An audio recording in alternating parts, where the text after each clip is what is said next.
Bonsoir Thierry Mariani. Bonsoir. Merci d'être en direct avec nous sur Europe 1. Thierry Mariani, faut-il boycotter ou interdire ce soir, même si on sait que les choses ne seront pas évidemment dans ce sens-là, compte tenu de l'heure tardive, mais fallait-il alors boycotter le match retour France-Turquie ? Il fallait obtenir le report de ce match. Il est évident que ce match se déroule dans un climat électrique, qu'il est fort probable que les supporters turcs et même le gouvernement turc essaiera de transformer ce match en opération de propagande.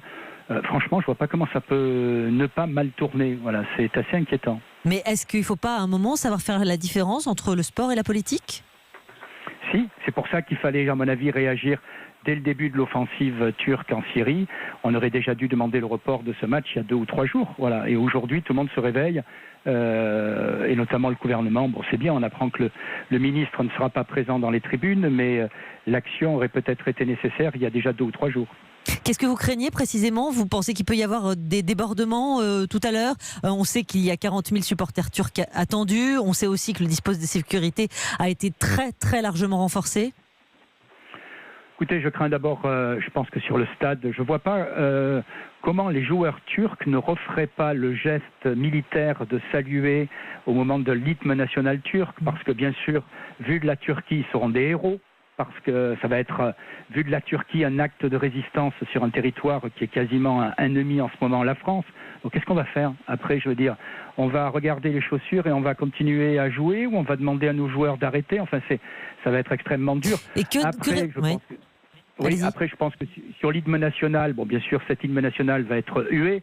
Heureusement, je pense que la sono du stade sera très forte. Et puis ensuite, il peut toujours avoir des incidents avec la police à la sortie. Oui, effectivement.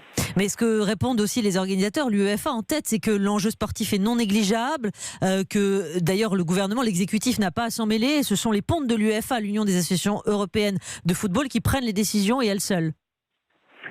C'est exact, c'est pour ça qu'on ne pouvait pas annuler ce match, mais il fallait demander le report. Je crois que ce match est décisif, c'est vrai, mais ce match aurait pu se jouer dans 15 jours quand les esprits étaient un peu apaisés.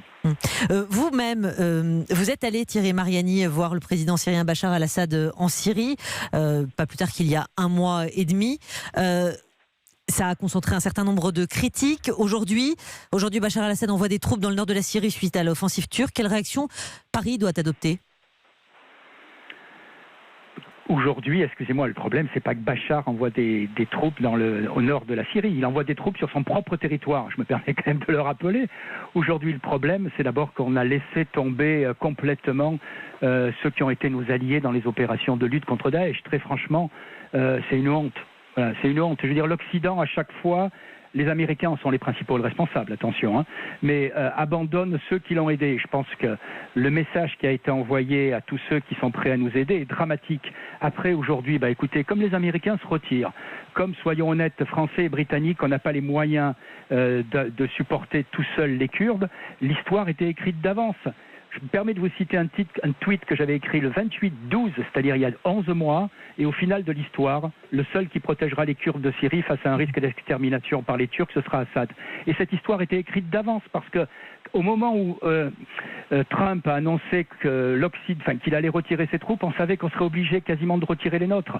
Donc je pense que c'est surtout une honte vis-à-vis de tous ceux qui à un moment ont partagé le même combat contre nous. Mais Thierry Mariani, soyons honnêtes, même si on connaît vos positions pro-régime syrien, Bachar al-Assad va utiliser cette offensive pour se placer au centre de l'échiquier demain et relégitimer ainsi sa position. Attendez, il ne faut pas inverser. Je ne suis pas l'avocat d'Assad, excusez-moi. Je dis ne caricaturons pas. Je dis simplement qu'il est incontournable et qu'entre un dictateur autoritaire et un régime islamiste qui menace la France, eh bien je choisirai toujours ceux qui combattent le régime islamiste. Voilà. Et dans cette affaire, je l'ai toujours dit, je pense que heureusement que l'armée syrienne a gagné sur son territoire et que ce n'est pas Daesh. Vous nous dites que c'est la peste ou le choléra en fait ?